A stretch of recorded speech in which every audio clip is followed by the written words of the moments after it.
Hello everyone, this is Monstertaming coming at you with another Kindred Fates patch notes video. And this time we have Alpha Patch 2.2. Very nice to be seeing another patch again. Kept you waiting, huh? This is our largest patch yet, and we're very excited to finally share it with you. Includes the introduction of spectate modes, several performance improvements, numerous AI improvements, many balance changes, 8 new abilities, a new status effect, and a new kinfolk, Salamurder. Salamurder's actually been a ton of fun to play for the little bit I've got to play them. Salamurder is a water-type ambush specialist. The bulky, unassuming kinfolk lumbers around the battlefield, absorbing damage with a large health pool and high special defense stat, patiently waiting for the right moment to strike. The moment the opponent strays just a little too close, lets their guard slip just long enough, or fails to see seemingly bashful amphibian as a threat, that's when Salamurder excels. With the powerful crowd control abilities like Hook, Riptide, and Howl, Salamurder can turn the tide of a battle into instant, inflicting fear and ravaging against opponents with a brutally powerful attack sequences. Salamurder is a placeholder name as far as I'm aware, by the way. Kind of like Lumala was called like Light Stag and Gentle Gaze and the like. Here's the stats because you're interested. The highest base health of any kinfolk in the game so far, which just makes them pretty tanky. The physical defense isn't great. Special defense is pretty good. The other attacks are fairly basic. So here we have new abilities. Riptide, which is a water-type self-spawn with a base power of 40 damage per tick. With special damage, roots themselves in place, creating a whirling vortex of water around their body. This powerful vortex deals damage and pulls in all entities within its radius. I'll show you what that looks like in game, right here. Currently only usable by Salamurder. Next we have Hook. User throws out a long iron hook on a chain. Enemies hit by the attack are stunned and pulled directly to the user. Usable by Salamurder. It's a mecha type, skill shot, and base power of 30 with physical damage. So here, what that combined with Riptide will look like is one of the more basic, but very useful still powers our boy Salamurder has at his disposal here. You can see the damage is nothing to scoff at, but you are rooted in that place. You can switch out of Riptide though to cancel it, if you feel like you need to back out. Next, we have Howl. Howl is a dark type, self-spawn, base power of 40. Special, the user unleashes a blood-curdling howl, emitting a wave of dark energy around the sphere of the user. Enemies struck by it are damaged and gain the fear status effect. Kinfolk affected by fear are forced to run directly away from the source that inflicted them and are unable to use abilities usable by Salamurder. And then hit Salamurder's passive, Fear Feed. The user feeds on the fear of those around it, doubling its movement speed and damage dealt by its abilities while feared kinfolk is nearby. So with that being said, I want to just show you guys exactly what that does. So here's what Salamurder's normal movement speed looks like. So if we come over here and we pop a fear, look how fast we can go now. The fear doesn't last a super long time, but it's, especially against something like Lumala, it's still hard to actually capitalize on that as much as you might want to. Well, here's a good little use of, yeah, there we go. Like if Lumala tries to run away and heal, you can just pull him back with a hook and get him with your Riptide. I generally think Salamurder works best as a combo piece rather than a standalone, though, in my opinion. Next up, we have Crescent Strike, dark type, melee, base power 40, physical damage. The user strikes with 3 large and crescent shapes, dealing damage and slightly knocked back kinfolk who are struck by it. Usable by Salamurder, Skullkin, and Slifer. Give you a little bit of example of what that looks like.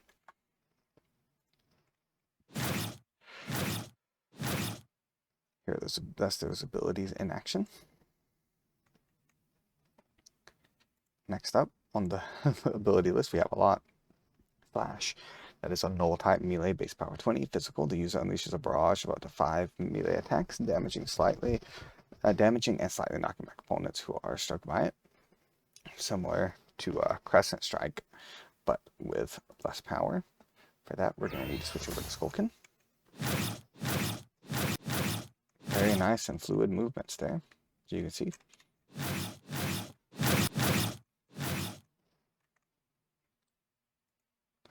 Oops, I forgot to switch on the, there you go, very nice and fluid movements.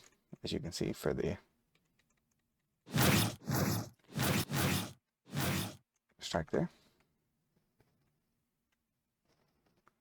Moving on, we have Dark Pulse. Self-spawn, base power 65, special, dark type. User emits a pulse of dark energy in the area around them. All entities hit by this attack have their special defense lowered by 1 stage, usable by Skulkin. This ability in particular is something I'm happy to see because it's an attack that is also a debuff, which is something we've been asking for. There it is. It does have it's just a little too long of a startup time for my taste, but I'm sure it's gonna probably be good in the right hands. And last but not least, for the new abilities, we have Rock Wall. Earth type, summon, 15 charges, base power 10, physical. User summons an impassable pillar of rock from the earth at a target location. Each pillar lasts 15 seconds, has 80 health. Clicking and dragging with stability allows you to spawn multiple pillars at once. Kinfolk standing above pillar when it's summoned will be launched to the air. Charges refresh every 20 seconds, usable by Shovelet. So this is one ability that they said that there's still quite a bit of work in progress, but I'll show you. Here's what happens if you do it on yourself. Whee! And then you can just place them one at a time like that, or you can do like that, and then create yourself like a nice little rock wall. As they said, this ability is a work in progress, so they're going to change a lot of things. There's going to be animation when the rock comes up, and they might change how many charges, how fast charges respawn, all that stuff. So this is the ability to take with a grain of salt more than any other ability. Now we move on to gameplay changes. They've added the spectator mode. To access spectator mode, simply click from the main menu on spectate option and pick the match you'd like to watch. While spectating, you can move around with the free camera, WASD for forward, backward, left, right, Q and E for up and down. Alternatively, you can press numbers 1 through 5 to access specific spectate spots in each arena. While spectating, you'll also see statuses of both teams on either side of your screen. General improvements. Any ability can now be equipped with an ability slot. You are no longer restricted to a basic attack in the first ability slot.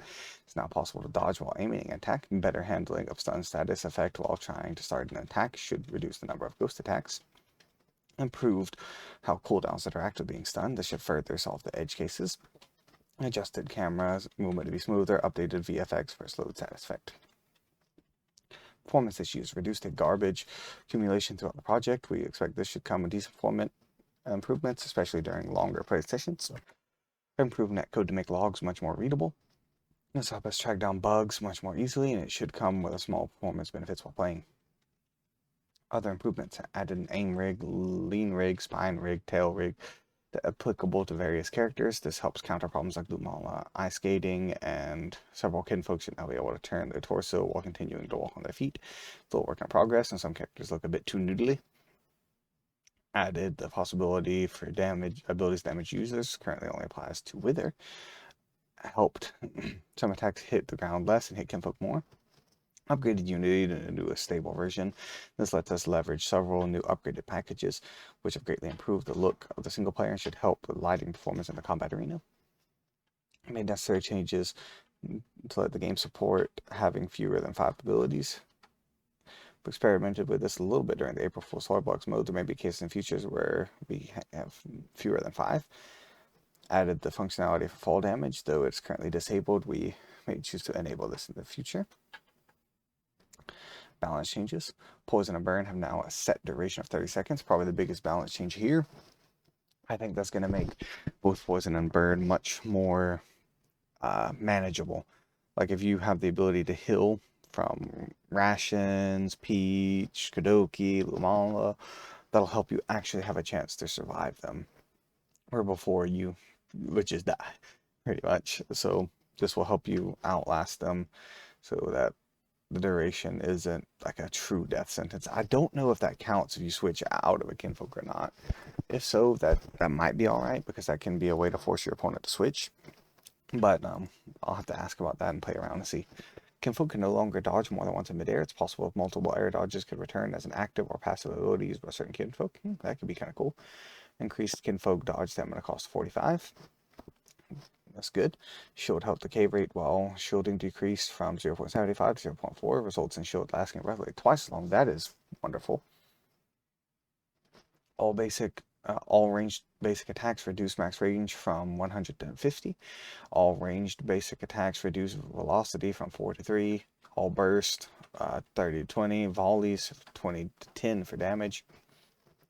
Armor up charging time. Basically, all buffs charging times have been reduced from 2.25 seconds to 2.2 seconds. Startle's cooldown has been increased from 3 to 8. Same thing with Roar, and Roar's range has been extended to match that of Startle's. Can't complain about any of these changes so far. I'm not sure if I really agree that the volley and burst attack should have their damage nerfed, but I can understand why their range was nerfed at least. Rush disabled the user's camera rotation while the ability is active. And now we're getting into the more meaty changes here. We have Fireball, which now deals splash damage in a sphere around the point of impact. Special attack damage reduced from 80 to 50. Shield damage increased from 30 to 60. And cooldown increased from 3 to 5 seconds. That's a really strange change. I like the sphere, and I don't know if I like the damage decrease though. It's interesting that it does bonus damage to shields. I don't know. I'll have to play around with that one more. I don't like it on the surface, but I could see it being easier to use now. Scorch.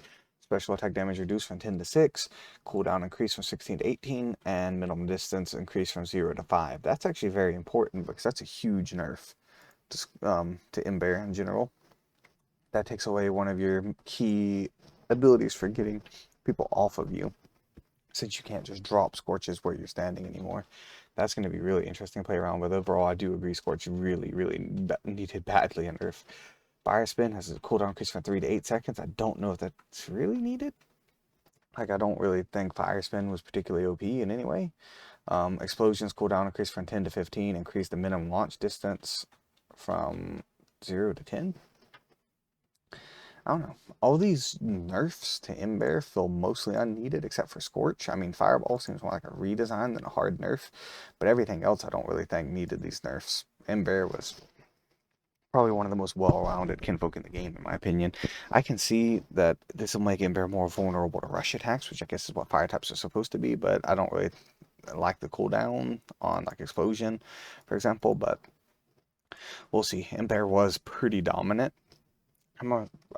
He might have been overpowered. I don't know. I thought he was pretty balanced, but I don't hate it. Like, I'm not crying about it, but we'll have to see if it feels right. Playing Gone and playing against, skilled players using Ember is definitely going to change how Ember is played in the long run, I think, because it's going to be a lot more vulnerable to rushing. But overall, I think it might end up being for the best, even if it feels a little weird. Just reading. So Shovelet Earth, swipe stagger enemy for 20% longer. Hit pause for the user has been removed. That makes Earth swipes potentially viable. Finally. Dig, you can no longer swap while using Kinfolk while using Dig. That's fine. That was a bug that I believe that was a bug anyways that you were supposed to get fixed. Slifer. Swipe stagger enemies for 25% longer. Hit pause has been removed. Inku might be happy with swipes again. Fling has a hitbox size increased by 50%. Buff to Flings. Didn't see that coming. It was pretty hard to hit with, though. Bounce getting a buff. Wonderful. Bounce definitely is not going to suffer from a buff. Counter being buffed here. Additional and initial vulnerability time removed. Kinfolk using counter will still be vulnerable attack startup animation, but once it's active, they will be invulnerable. That's good, because counter was kind of janky as heck. With this whole Skulkin melee builds going on, counter might actually see use now. Dark Volley for Skulkin had more accurate. Wither had its hitbox increased, special damage reduced by 5, and it's now capable of damaging the user. I mean, capable of damaging the user is kind of weird. I don't really ever see yourself doing Wither close enough to you to damage yourself, but I'm fine with the damage reduction. If the hitbox got increased, that might make Wither more usable now. Probably one of the biggest changes in the patch. Angelic Ray had its cooldown basically doubled from 12 seconds to 23 seconds. That's just absolutely amazing. Lumala Hill Spam was probably the strongest thing in the game. Well, right up there with Kadoki Sleep Spam. I don't know, it's hard to say which one was stronger, but it's been changed and it's wonderful. Speaking of Kadoki, Twisters increased damage, great. Stunnerflies had health reduced. I can agree with that, yeah. Spore Dance has had its sleep duration reduced from 10 seconds to 5 seconds. Startup time increased from 3 frames to 6 frames. Startup time, meh, not sure about. I think the startup time was relatively fine, but the sleep duration is needed. It was desperately needed because you could basically use every ability in the game for your setup before. And for the passive, time between healings have been increased from every 0.25 seconds to every 0.5 seconds. That's good. That heal was a little bit strong. I wouldn't necessarily call it completely and utterly broken like Angelic Ray was, but it was definitely too strong. AI improvements, improved NPCs aiming. They should be generally better at aiming and hitting you, predicting where you're going to be. Helped Lumalas everywhere. Aim matches light better. NPC obstacle avoidance is improved in practice arena, and improved how NPCs look and signal their state as they become suspicious and aggressive towards you. The question mark in particular should get stuck less. Helped NPCs projectiles keep going if they would have hit you but then move backwards. Made NPCs targeting characters faster, which is slightly increased performance in practice arena. NPCs in the practice arena should now move away from dangerous attacks like Scorch across the cloud, and NPCs in practice arena should become more aggressive more easily when shooting them far away. Bug fixes. Fix many bugs related to new abilities. Kinfolk fix some camera shake issues that could come up when having multiple different shake sources at once. This could stop your camera from becoming tilted. Made NPCs respect the max firing distance for abilities. This means in Bear Practice Arena no longer able to fire scorches across the entire arena. I didn't even know that was a bug, but that would have been hilarious to see. Known issues. Several abilities have outdated in-game descriptions. Currently, there's no visualization to display how much Kinfolk stats have been raised or lowered during combat. Plan to add this in a future patch. When your party is revived, if they all die in practice room, the Kinfolk your first slot is not revived. Some of the visual effects for Crush are not properly displayed in the practice room. The damage descriptions for abilities don't have to take damage, show the total take damage amount. And occasionally players with low ping don't return to the current starting position between rounds. Large AoE attacks currently only damage 1 minute at a time. Rare occasions, one team member begins second round with abilities locked, and occasionally attempting to cancel searching game results in matchmaker locking up. And last but not least, oftentimes team cannot be edited while searching for games. Overall, this might be the best patch. Definitely the longest patch notes Kindred Fates have seen so far. I hope you guys enjoyed this. If you have any questions or comments, please leave them below. And until next time, I'm Monstertaming signing off. Hope you have a wonderful day. Goodbye. God bless. See ya.